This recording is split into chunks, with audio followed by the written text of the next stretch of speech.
మీ car EMI కట్టలేకపోతున్నారా? మీ car EMI మేము కడతాం. ఈ నెంబర్కి కాల్ చేయండి. నమస్తే, వెల్కమ్ టు సుమన్ టీవీ. నేను మీ సంజయ్. ఈరోజు మనతో పాటు ఉన్నారు motivational speaker and life coach Vidya గారు. మ్యామ్తో మాట్లాడి కొన్ని విషయాలు తెలుసుకుందాం. నమస్తే అండి. నమస్కారం అండి. మ్యామ్, ఇప్పుడున్న రోజుల్లో సిచ్యువేషన్స్ చూసుకుంటే ప్రతిదానికి సూసైడ్ సొల్యూషన్గా చూసుకుంటున్నారు ప్రతి ఒక్కరు కూడా.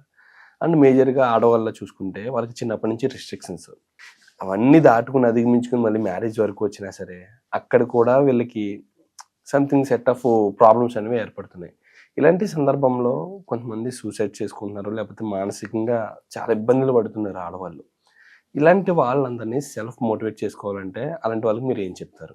ఎలా ఉంటుందంటే, ఇది అందరూ ఇంట్లో వాళ్ళు ఇలా చేస్తారు అని అంటే ఫస్ట్ అయితే వాళ్ళకి కరెక్ట్ నాలెడ్జ్ లేదు, అంతే కదా.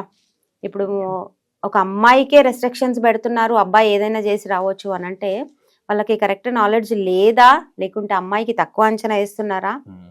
అన్ని పక్కన పెడితే అమ్మాయిలు సుసైడ్ చేసుకునే అవసరం లేదండి. నిజం చెప్పాలంటే భయపడే అవసరం కూడా లేదు, ఇబ్బంది పడే అవసరం కూడా లేదు. కాకపోతే వాళ్ళకి ఒక కరెక్ట్ నాలెడ్జ్ ఉండాలి, ఏం చెయ్యాలి ఏం చేయొద్దు అనేది ఉంటే ఎక్కడికైనా వెళ్ళొచ్చండి. ప్రతి అమ్మాయి తప్పు చేస్తుంది అనేది ఏం లేదు కదా. ఎవరో ఒకరు చేస్తారనేసి వాళ్ళకు చూసి మన ఇంట్లో అమ్మాయికి రెస్ట్రిక్ట్ చేయడం రాంగ్ కదా. సో ఇది ఒక సక్సెస్ స్టోరీ లాగా చెప్పాలి అని అంటే, నేను ఒక అద్భుతమైన స్త్రీ, ఒక్కసారి కాదు ఎన్నోసార్లు సూసైడ్ చేసుకోవాలన్న ఆలోచన వచ్చిన స్త్రీ ఒక అద్భుతంగా ఒక పద్మశ్రీ అవార్డు తీసుకునే వరకు ఎదిగింది అని అంటే ఆ అద్భుతమైన స్త్రీ గురించి చెప్తానండి నేను. ఆ మహిళ 1948లో నవంబర్ 14కి జన్మించింది. ఆ గొప్ప ఆత్మ కారణ జన్మురాలు అనొచ్చు ఆమెకి. ఎలాంటి పరిస్థితుల్లో అంటే ఒక పల్లెటూరులో ఒక 12 years, ఒక 12 ఏళ్లలో ఆమెకు పెళ్ళైపోతుందండి. పెళ్ళైపోయి తనకి పిల్లల తర్వాత లాస్ట్ ఒక 3 పిల్లల తర్వాత మళ్ళీ ఇంకో ప్రెగ్నెన్సీ ఉంటుంది అనమాట తనకి. ఆ టైంలో ఏమవుతుందంటే, ఊళ్ళల్లో ఎలా ఉంటుండే పాతకాలంలో పిడకలు కొట్టడము, ఆవులను పాలు అది ఇది ఇదే ఉంటుండే కదా. సో అలాంటి సిచ్యువేషన్లో ఒక్కొక్క ఇంట్లో పిడకలు కొట్టేది ఉంటుండే. వాళ్ళు ఎలా చేయాలి అని అంటే, డైరెక్ట్ అమ్మడం కాకుండా ఒక ఊరి పెద్ద కావచ్చు, అక్కడ జమీందారు కావచ్చు, సర్పంచ్ కావచ్చు, అక్కడ ఉన్న ఊరు పెద్ద వీళ్ళందరివి తీసుకొని ఆయన సేల్ చేస్తుండే అనమాట. సేల్ చేస్తుండే, కాకపోతే వీళ్ళకి వచ్చే బెనిఫిట్ వీళ్ళకి ఇవ్వకపోతుండే. అంటే పాలు పిడకలు మొత్తం ఓన్లీ పిడకలండి. ఈమె స్టోరీలో అది అలా ఉంది. సో అలా ఇవ్వకపోతుండే అనమాట. ఒక టైం ఎలా వచ్చేసిందంటే అసలు బెనిఫిట్ వాళ్ళకి ఇవ్వకుండా, ప్రాఫిట్స్ ఇవ్వకుండా అలా చేసిండు అనమాట. ఊరి వాళ్ళు మాట్లాడే ధైర్యం లేక ఆగిపోయేవాళ్ళు. సో ఎవరో ఒకళ్ళు కారణ జన్ములు అని అంటే ముందుకు వస్తారు కదండి. తను స్టాండ్ తీసుకుంది అక్కడ. స్టాండ్ తీసుకొని అలా ఎలా జరుగుతుంది, అలా జరగొద్దు కదా అనేసి తనతో గట్టిగా మాట్లాడి తనే డైరెక్ట్ గా డీల్ చేసి అది ఆ వర్క్ కరెక్ట్ గా వెళ్ళేలాగా తీసుకెళ్తుంది అనమాట ఊరి వాళ్ళందరికీ. చేసిన తర్వాత ఆ ఊరి పెద్ద మనిషికి చాలా కోపం వస్తుంది. ఇన్ని రోజులు నాకు బెనిఫిట్ వచ్చింది, నాకు ప్రాఫిట్ వచ్చింది, ఈ అమ్మాయి గురించి నాకు ఆగిపోయింది.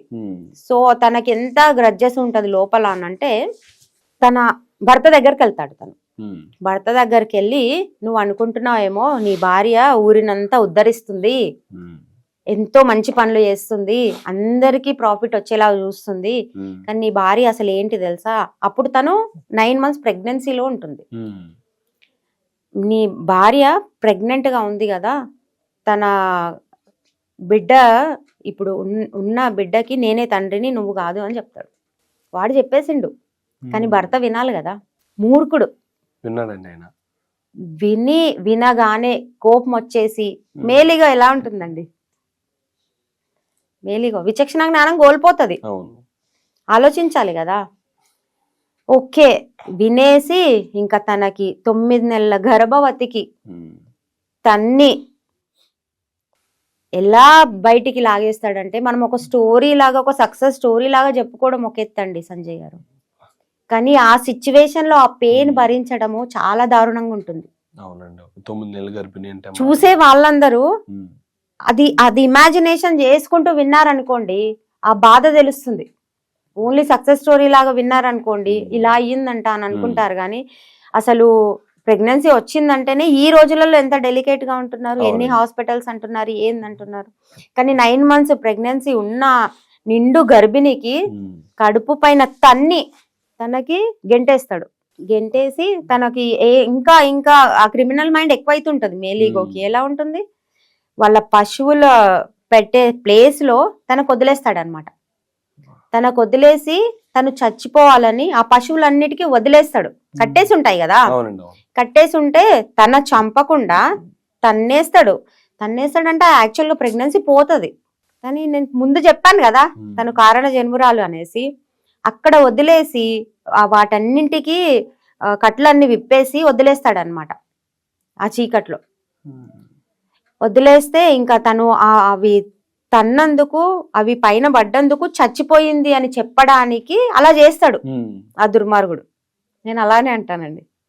ఎందుకంటే ఒక స్త్రీ నిన్ను నమ్ముకొని వచ్చింది అంటే అంత చిన్న ఏజ్ లో నువ్వు రక్షించే బాధ్యత నీదే. తప్ప ఒప్ప పక్కన పెట్టాలి, కానీ ప్రొటెక్ట్ చేసే బాధ్యత మనదే కదండి. అలా వదిలేస్తారు. వదిలేసి అసలు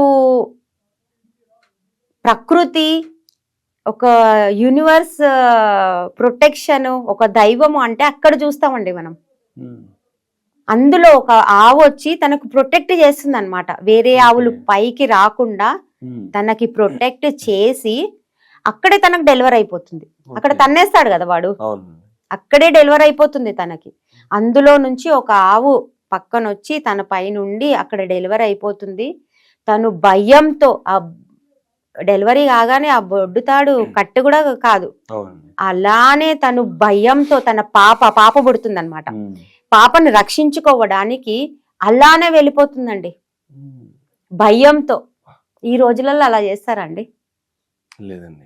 అక్కడ కూడా తను చచ్చి బ్రతికింది కదా, అలానే తీసుకొని వెళ్ళిపోతుంది తను. థ్యాంక్ యూ చెప్పుకొని, అక్కడున్న ఆవులకు థ్యాంక్ యూ అని చెప్పుకొని, నేను చచ్చిపోవాలనుకున్నా, ఇది తెలియగానే తను కొట్టేసరికి నేను చచ్చిపోవాలనుకున్నా, నాకు ఒక ఆవు రక్షించింది కదా, నేను బ్రతకాలి అనే చిన్న ఆలోచన అక్కడ రేజ్ అవుతుంది. వెళ్ళిపోతుంది తను. వెళ్ళిపోయి ఎక్కడికి వెళ్ళినా కూడా, ఊరు అంటే ఇప్పుడులాగా లేదు కదండి. అప్పుడు ఊరు అంటే ఒకరు పోయారంటే మనకి ఈజీగా తెలిసిపోతుంది, తక్కువ ఇల్లు ఉంటాయి. తను వెళ్ళిపోయి ఒక శ్మశానంలో తను ఉండడానికి చూసుకుంటది అనమాట. శ్మశానంలో ఎలా ఉంటుందంటే అక్కడ ఫుడ్ కూడా తినడానికి లేనట్టు ఉండే సిచ్యువేషన్ లో అక్కడ పిండాలు పెడతారు కదండి. పిండాలు పెట్టే దగ్గర ఆ పిండి తీసుకొని రొట్టెలు చేసుకొని ఆ శవాలు కాలే దగ్గర అది కాల్చుకొని తింటుందండి. ఎందుకంటే తన పాపకి పాలు ఇవ్వాలి కదా. ఇక్కడ మళ్ళీ చచ్చి బతికిందా? ఎవరైనా చేస్తారండి? ఇంట్లో నుంచి వండుకొని అక్కడ పెట్టి తినడం అంటేనే తినరు. అక్కడున్న పిండాలు తీసుకొని తినేసి చేసుకొని తిని తన పాపకి పాలిచ్చి అక్కడి నుంచి తను కొంచెం స్టేబుల్ అయిన తర్వాత తన బొడ్డు తాడు 16 సార్లు కొడుతుందండి రాయితోని. ఒక పదునైన రాయి తీసుకొని 16 సార్లు. అసలు మనకు ఒక్కసారి తగులితేనే ఎంత ఇబ్బంది అవుతుంది, మళ్ళా అక్కడ చచ్చి బతికిందా? అలా చేస్తున్న కొద్దీ పక్కన ఎవరో బిచ్చవాడు అరుస్తుంటాడు అనమాట. నేను చచ్చిపోయే స్థితిలో ఉన్నా, నాకు కొన్ని మంచినీళ్ళు కావాలి, నాకు ఫుడ్ కావాలి అని ఏడుస్తుంటాడు. తన బాధ పక్కన పెట్టేసి తన దగ్గరికి వెళ్ళి తన దగ్గరున్న రొట్టెలు ఇచ్చి వాటర్ ఇచ్చి తనకు బతికిస్తుంది. సో తన పక్కనే ఇంకొక బిచ్చగాడు, నాకు నేను చనిపోయే స్థితిలో ఉన్నాను, నాకు మంచినీళ్ళు కావాలి, నాకు ఫుడ్ కావాలి, నాకు ఆహారం కావాలి అనే స్థితిలో తన చెవులో పడుతుంది అన్నమాట. ఇలాంటి సిచ్యువేషన్ లో కూడా తన బాధ పక్కన పెట్టేస్తుంది. తను ఇంకా తన బాధ పక్కన పెట్టేసి ఎవరో అరుస్తున్నారు అని విని తనకెళ్ళి ఆ రొట్టెలు ఆ వాటర్ ఇచ్చేసి తిన్న తర్వాత చూస్తుంది. చూసేసరికి తను కాళ్ళు పట్టుకుంటాడు. కాళ్ళు పట్టుకొని, తల్లి నన్ను బ్రతికించినావు, థ్యాంక్ యూ సో మచ్, నువ్వే ఒక దేవతలాగా వచ్చినావు అని అంటే తనకి ఇంకొకసారి బల్బు వెలుగుతుంది. అక్కడ ఆవు చేసిన పుణ్యం నన్ను రక్షించింది అంటే నేను కూడా రక్షించాలి ఒకరికి, నేను చావడానికి పుట్టలేదు, నేను ఎంతో మందికి బ్రతికించడానికి పుట్టానని అక్కడ ఒక రేజ్ అవుతుంది. మళ్ళీ ఇక్కడ అంటే నేను చావడానికి పుట్టలేదు అనేది మళ్ళీ ఆమెకి గుర్తొస్తుంది. ఓకే, నేను అందరికి బ్రతికించడానికి ఉన్నాను అని అప్పుడు డిసైడ్ అయిపోయి తన గొంతు చాలా బాగుంటుంది అనమాట. సో తన పాటలు పాడి బిచ్చమెత్తుకొని అలాంటి వాళ్ళు ఆ చచ్చిపోయే వాడు కూడా బ్రతికేస్తాడంట తను ఫుడ్ పెట్టిన తర్వాత. అలా ఉంటుందండి, ఒకరి హెల్ప్ తీసుకుంటే అలా ఉంటుంది. తను అలా పాటలు పాడుతూ ట్రైన్లలో బయట ఆ బిచ్చ వాళ్ళతో ఉంటూ వాళ్ళని అడాప్ట్ చేసుకుంటూ అనాథ వాళ్ళకైనా కూడా అలా ఒకరిని తీసుకొని ఎంతో మందిని చదివించిందండి. ఆ చిన్నతనంలో తన పాప కూడా అడ్డొస్తుంది అనేసి వేరే పూణే ఒక అనాథాశ్రమంలో తన పాపని అక్కడ పెట్టేసి, ఎందుకంటే ఇప్పుడు తన పాప ఉంటే ఒక 2 ముద్దలు ఎక్కువ పెడుతుంది, వేరే వాళ్ళు ఉంటే ఒక ముద్ద తక్కువ పెడుతుంది. అలా కాకుండా వాళ్ళ పాపని ఇప్పుడు ఎలా అంటారంటే అందరూ ఫస్ట్ నీ ఇంటిని చూసుకో తర్వాత వేరే వాళ్ళకి చూడు అని అంటారు. కానీ తను అలా చేయలేదు. ఫస్ట్ తన పాపని బయట వేరే అనాథాశ్రమంలో పెట్టేసి అందరినీ, ఇంకా ఎవరు ఎలా వస్తుంటే ఏ కష్టాలలో వస్తుంటే వాళ్ళందరికీ తల్లి అయిందండి. మదర్ ఆఫ్ ఆర్ఫన్ అనే పేరు వచ్చింది, పద్మశ్రీ అవార్డు వచ్చింది, ఎన్నో అవార్డులు రివార్డులు ఎన్నో వచ్చాయండి తనకి. ఎంతో మంది పిల్లలు తనకి, ఎంతో మంది తననే హ్యాపీగా చెప్పుకుంటుంది, నాకు ఎంతో మంది అల్లుళ్ళు, నాకు ఎంతో మంది కోడళ్ళు, నాకు ఎంతో మంది మనమరాళ్ళు.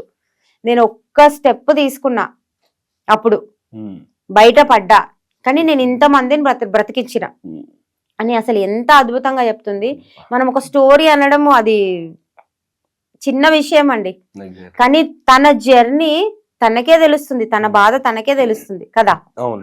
అటువంటి స్త్రీ బ్రతుకుతున్నప్పుడు మరి చదువుకుంది ఓన్లీ 4th క్లాసే. అటువంటి ఆమె పద్మశ్రీ అవార్డుకి ఎదిగిందంటే మనకెందుకు లేదండి, అంతే కదా. చదువు లేదు, వెనకాల తల్లిదండ్రుల సపోర్ట్ లేదు, భర్త సపోర్ట్ లేదు, ఆస్తులు ఏం లేవు, రోడ్డు మీద కన్నబిడ్డతోటి రోడ్డు మీద పడింది కట్టుబట్టలతో. అలాంటి సందర్భంలో కూడా తను నలుగురికి సాయం చేస్తూ ఒక ఆర్ఫనైజ్ రన్ చేస్తూ అక్కడ ఇంకో ట్విస్ట్ 80 ఏళ్ల వయసులో ఒక అతను తన ఆర్ఫన్ కి వస్తారనమాట. ఆకలి అవుతుందమ్మా ఫుడ్ పెట్టాలనేసి వస్తే తనకి ఫుడ్ పెడుతుంది. ఫుడ్ పెట్టి తర్వాత మంచినీళ్ళు ఇచ్చిన తర్వాత తను అడుగుతారు, ఎలా చేస్తున్నావు అమ్మా నువ్వు ఇదంతా అనంటే, ఏం లేదు, తను నా భర్త కొట్టి నాకు గర్భవతిగా ఉన్నప్పుడు, నిండు గర్భవతిగా ఉన్నప్పుడు కొట్టి బయటికి గెంటేస్తాడు. సో నాకు అలా ఇంత చేయగలిగాను నేను అని చెప్తుంది. తను ఎవరో కాదండి, వాళ్ళ భర్తనే. తను ముందే గుర్తుపట్టేస్తుంది, తను ముందే గుర్తుపట్టేసి ఫుడ్ పెడుతుంది. తల్లి, ఒక స్త్రీ మనసు అంటే అదండి. ఒక భర్త చిన్న విషయానికి కోపం తెచ్చుకొని ఏదేదో చేసేస్తాడు, కానీ ఆడది అలా చెయ్యదు. ఎన్ని తప్పులున్నా తన కడుపులోనే పెట్టుకొని తన మనసులోనే పెట్టుకొని ఒక మగాడికి చూసుకుంటుంది ఒక తల్లిలాగా. కానీ మగాడికి ఆ తెలివి ఉండదు. కానీ తను ఫుడ్ పెట్టి ఇలా చెప్పేసరికి తను షాక్ అన్నమాట. ఓకే, తను అప్పుడు గుర్తుపట్టి నేను ఇక్కడే ఉంటా అంటే, అది చిన్నపిల్లల ఆర్ఫన్ కాబట్టి నువ్వు ఇక్కడ కాదు అక్కడ ఉండాలని ఎండ్ ఆఫ్ ఆయన లాస్ట్ బ్రెత్ వరకు తను చూసుకుంది. అలా ఎవరైనా చూసుకుంటారా అండి? నిండు గర్భవతికి కొట్టి పంపించేస్తే. ఇంకా దీనికంటే మనకి ఇంకా అన్ని ఫెసిలిటీస్ ఉన్నాయి ఈ రోజులలో. పోలీస్ స్టేషన్స్ ఉన్నాయి, కేసెస్ పెట్టొచ్చు, ఎన్నో చేయొచ్చు. ఎందుకు భయపడాలి, ఎందుకు సుసైడ్స్ చేసుకోవాలి? అండర్స్టాండింగ్ ఒకటి ఉంటే చాలు కదా. అది. Thank you very much. Thank you అండి సంజయ్ గారు.